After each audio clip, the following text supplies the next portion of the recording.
I thought I had moved on.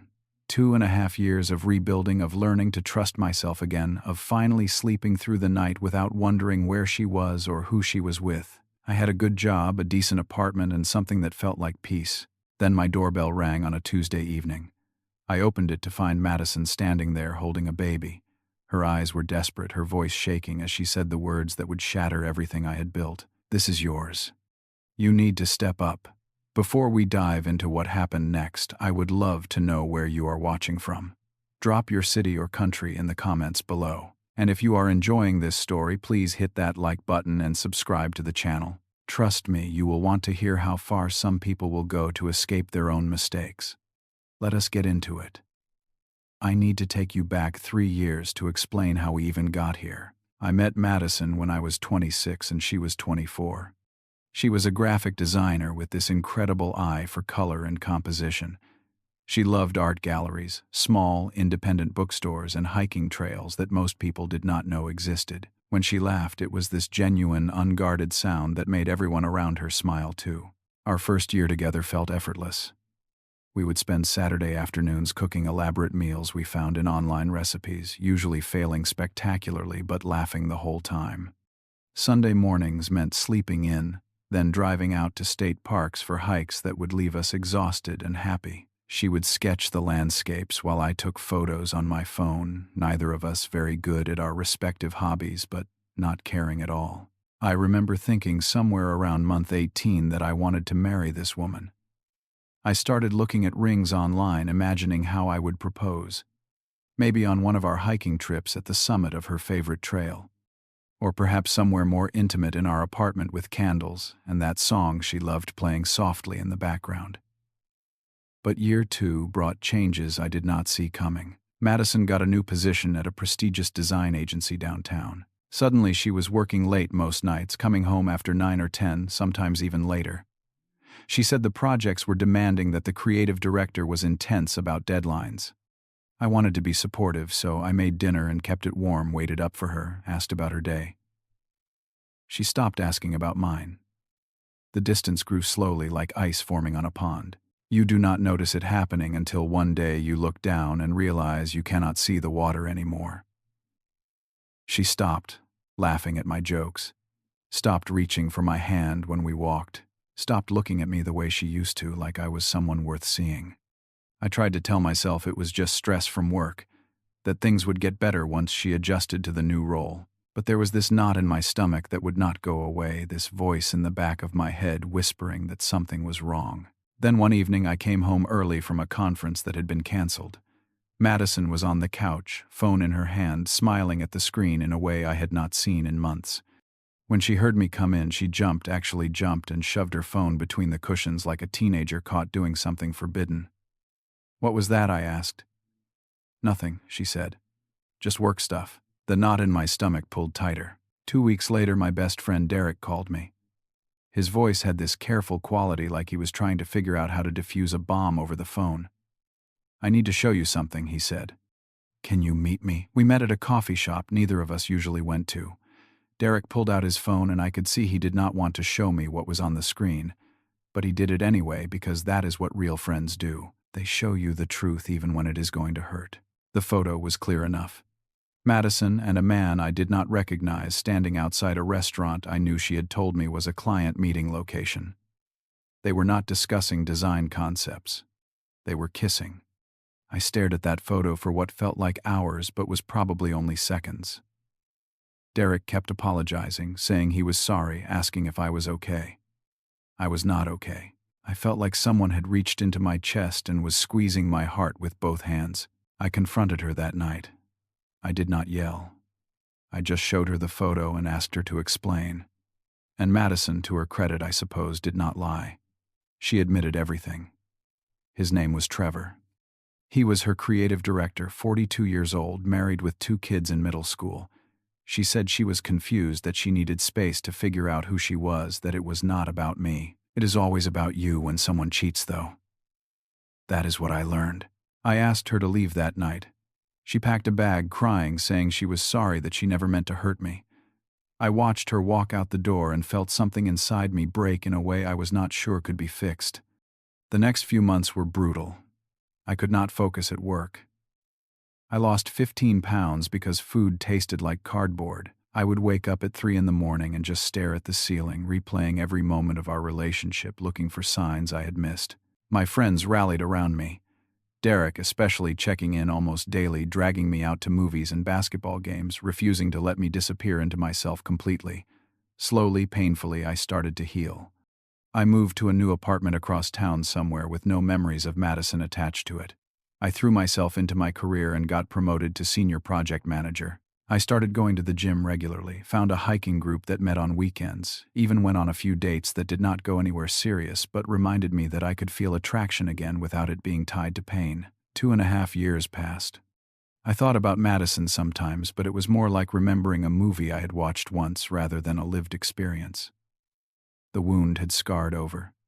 I had not heard from her once in all that time. No texts, no calls, no accidental run-ins despite living in the same city. I thought I was done with that chapter of my life. Then came that Tuesday evening. I had just gotten home from work around 7:15, changed into comfortable clothes, and was pulling ingredients out of the fridge to make a simple stir-fry. The doorbell rang at 7:30. I was not expecting anyone. I walked to the door, looked through the peephole, and my entire body went cold. Madison stood on my doorstep. But this was not the Madison I remembered. Her face was gaunt, dark circles under her eyes like bruises. Her hair, which she had always kept styled carefully, hung limp and unwashed. She wore sweatpants and an oversized hoodie. And in her arms, wrapped in a blue blanket, was a baby. Maybe 4 or 5 months old, I guessed. The baby was crying that persistent newborn wail that sounds like it might never stop. I opened the door in a daze, not sure if I was hallucinating. Madison looked at me with eyes that were equal parts desperate and defiant. "Quentin," she said. Her voice cracked on my name. "We need to talk. This is yours." I stood frozen in my doorway, unable to process what I was seeing or hearing. The baby kept crying, and Madison swayed slightly like she was too exhausted to stand still. "Can I come in?" she asked. It was not really a question. I stepped aside. What else could I do? My mind was racing, doing math that did not add up. We had been broken up for 2.5 years. That baby was maybe 5 months old at most. The timeline made no sense. Madison walked past me into the living room, a space she had never seen before. She sat on my couch and tried to calm the baby, bouncing him gently. Him. I could see now it was a boy. "Madison," I started, but my voice came out strange. "What are you talking about? We have not seen each other in over 2 years. She looked up at me and I saw tears starting to form. "I know the timeline does not add up, Quentin. I know. But you were always good to me. You are the only person I can trust." The words made me angry in a way I had not expected. I kept my voice level, but I could feel heat rising in my chest. "Whose baby is that?" She took a shaky breath. "After we broke up, I stayed with Trevor. He promised me he was going to leave his wife. He said we would be together, that he loved me. I believed him." The baby cried harder. Madison looked down at him with an expression I could not quite read. Exhaustion, maybe. Resentment. When I got pregnant, I thought he would be happy. I thought it would finally make him commit. But when I told him, he panicked. He said it could not be his, that I must have been with someone else. He blocked my number. He transferred to a different agency. He just vanished. I had my baby alone. My parents disowned me when they found out about the affair with a married man. I do not have any money saved. I cannot afford daycare. I cannot work because nobody will hire someone who has to bring an infant to interviews. I am drowning, Quentin. The anger in my chest turned white hot. And you thought coming to me was the answer, telling me this is my child when we both know that is impossible. She looked up and now the tears were falling. I know it is not yours biologically. But you loved me once. You wanted to marry me. Does not that count for something? Can you not just help me? I could not believe what I was hearing. Let me get this straight. You cheated on me. You left me for a married man. You got pregnant with his child. And now that he abandoned you, you want me to step in and play father to a baby that has nothing to do with me. You were always kind, she said, like that explained everything. You are stable. You have a good job. I just need help, Quentin. I just need someone. The audacity of it took my breath away. "I need you to leave," I said quietly. Her expression changed. The desperation turned to something harder. "I will post it on social media. I will come to your work. I will make sure everyone knows you abandoned your own child." "That is not my child," I said louder now. "That is your mess with Trevor. I am not cleaning it up." She stood up, holding the baby against her shoulder. "You will regret this, Quentin. I will make sure everyone knows what kind of man you are." She walked to the door, and I opened it for her. As she stepped out into the hallway, she turned back one more time. "This is not over," she said. Then she was gone. I closed the door and stood there, shaking not from fear but from rage. After everything she had put me through, after 2.5 years of rebuilding my life, she thought she could just show up and make me responsible for her choices. 2 days later it started. My phone began lighting up with notifications. Friend requests, messages, tags. I opened Facebook and saw that Madison had posted a long, emotional status. I only read the first few lines before my stomach turned. She had written that we had a baby together, that I refused to acknowledge him or provide any support, that she was a struggling single mother because I had abandoned my responsibilities. She posted photos of the baby with captions about how he would grow up without a father because of my selfishness. The comments section was filling up fast. People I barely knew were writing about how disappointed they were in me. A few mutual friends from years ago sent me messages asking if it was true, their tone already judgmental. I tried to respond to a few people explaining that the baby was not mine, that Madison was lying, but my explanations sounded defensive even to my own ears. Nobody wants to believe a mother would lie about something like that. It is easier to believe the man is a deadbeat. Over the next few days, the post got shared. People from high school I had not talked to in a decade were commenting. Strangers were sending me hateful messages. My Instagram, which I barely used, got flooded with angry comments, calling me every name you can imagine. I felt like I was drowning in a nightmare I could not wake up from. Then, a week after her first visit, Madison showed up at my office. I got a call from our HR manager asking me to come to her office. When I walked in, my manager, Susan, had an expression I had never seen before. Concerned, but also slightly uncomfortable. "Quentin," she said carefully, "someone came by earlier looking for you. A woman with a baby. She said she needed to discuss a personal matter and asked if we could help facilitate a conversation." My face must have gone white. Susan continued. "I did not let her talk to anyone else, but she was quite insistent. She mentioned something about child support and wanting the company to know about your situation." I sat down without being invited and put my head in my hands. Then I told Susan everything. The whole story, from the relationship to the cheating to the breakup to Madison showing up at my door with a baby that could not possibly be mine. Susan listened without interrupting. When I finished, she was quiet for a moment. Then she said, "I believe you, Quentin. But you need to understand this could become a problem if she keeps coming here. I suggest you handle this legally. Get a lawyer. Document everything." I nodded, feeling humiliated even though I had done nothing wrong. As I walked back to my desk, I saw my supervisor Andrew looking at me with an expression I could not quite read. Speculation, maybe. Doubt. It did not matter that I was innocent. The accusation alone was enough to make people wonder. That night I sat in my apartment feeling more helpless than I had ever felt in my life.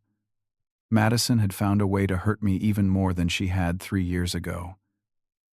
She was attacking my reputation, my career, my peace, and I had been passive, just taking it, hoping it would blow over. I realized then that hoping was not enough. I needed to fight back. I made a decision that night. I was done being a victim. I called Patricia, a friend from college who had gone to law school and now practiced family law. I explained everything over the phone. She listened, asked clarifying questions, then said something that gave me the first bit of hope I had felt in days. "You have options," she said. "First, you can demand a paternity test. If she refuses, that refusal itself is damning. Second, if she continues to defame you publicly, you can sue for defamation. Third, we can find out who the actual father is and pursue him for child support on her behalf if needed." "Can we do that?" I asked. "Just find him if there is evidence, yes." "Do you know anything about him?" I told her about Trevor. Patricia said she would look into it, but that I should also consider hiring a private investigator. The next morning I contacted an investigator named Marcus, who came highly recommended. He was a former police detective, calm and methodical. I gave him everything I knew about Trevor. Full name, the agency Madison had worked at, approximate age.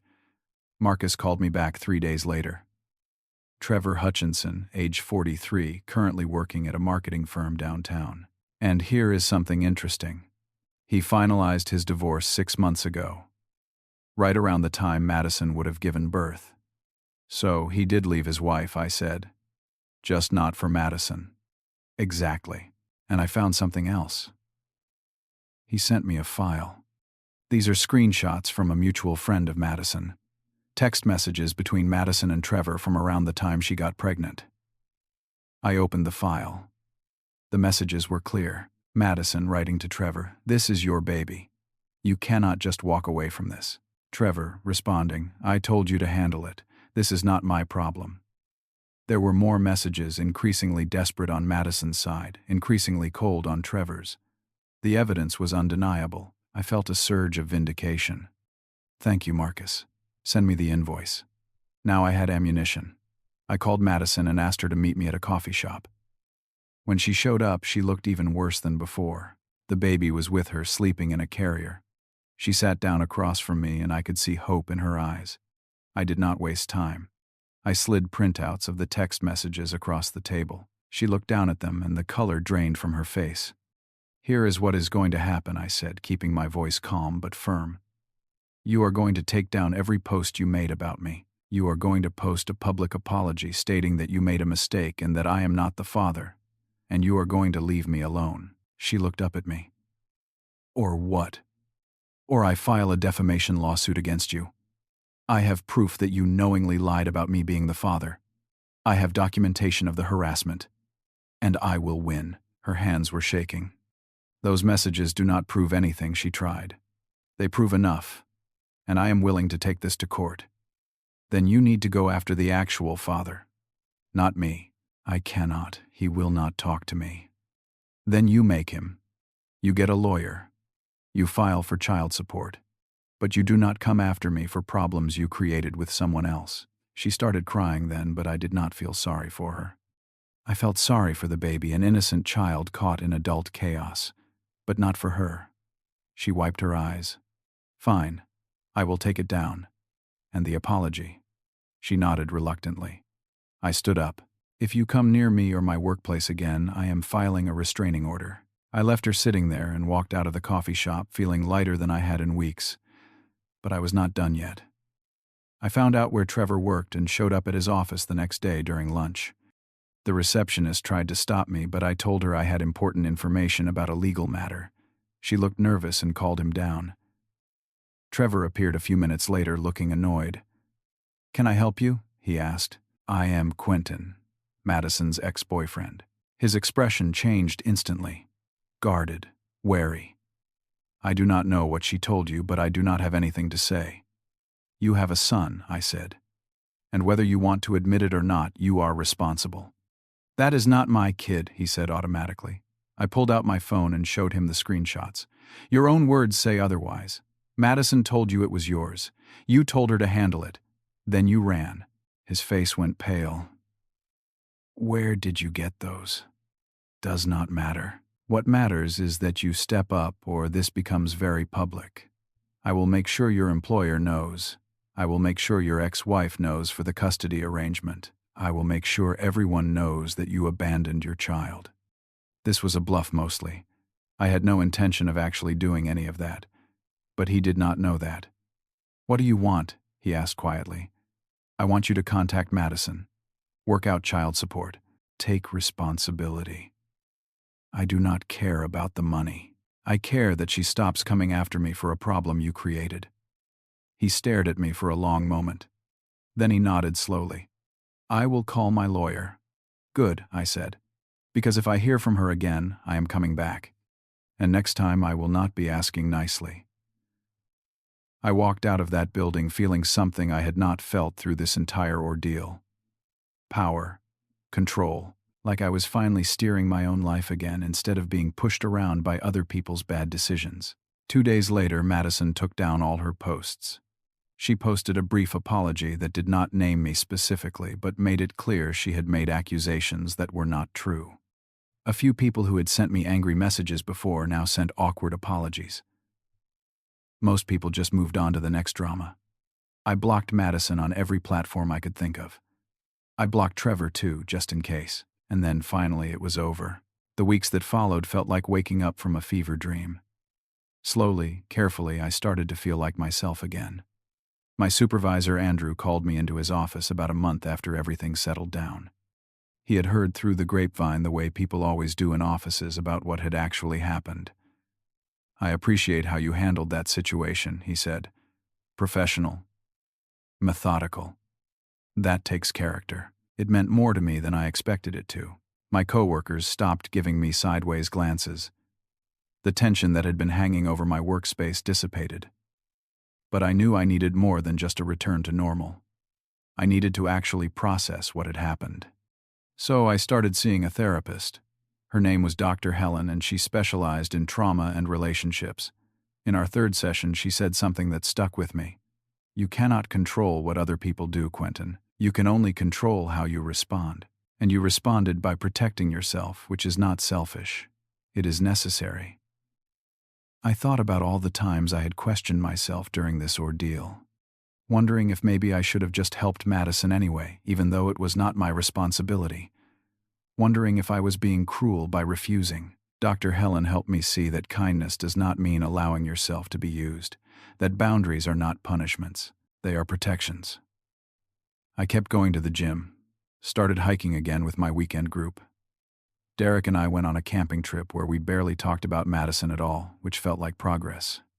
We just sat by the fire, drank beer, and talked about normal things like sports and terrible movies and whether we should try to hike the Pacific Crest Trail someday. On the drive back, Derek said, "I am proud of you, man. You did not let her destroy you." I almost did, I admitted. For a while there, I thought maybe she was right. That I owed her something. You did not owe her anything. You gave her your love and your trust, and she threw it away. One Saturday afternoon, about 3 months after everything ended, I was sitting alone in my favorite park. It was late October, and the leaves were turning brilliant shades of orange and gold. I watched the sun sinking toward the horizon and thought about the whole journey. From falling in love with Madison, to the betrayal, to 2.5 years of healing, to her showing up and trying to pull me back into her chaos. I thought about how close I had come to giving in, to taking on a responsibility that was not mine just because I used to love her. I realized something important sitting there. Not everyone deserves your kindness. Some people see kindness as weakness, as an opportunity to take what they need without giving anything back. Madison had not come back because she had changed or because she missed me. She came back because she needed someone to save her from the consequences of her own choices. That was not love. That was desperation wearing love's mask. I did not feel angry anymore. I felt something closer to pity. Madison had made a series of bad decisions that led her to a desperate place, but those were her decisions to make and her consequences to face. I could not fix her life for her. Nobody could except herself. And I learned that protecting yourself is not the same as being selfish. Saying no when someone tries to make their problems yours is not cruel. It is survival.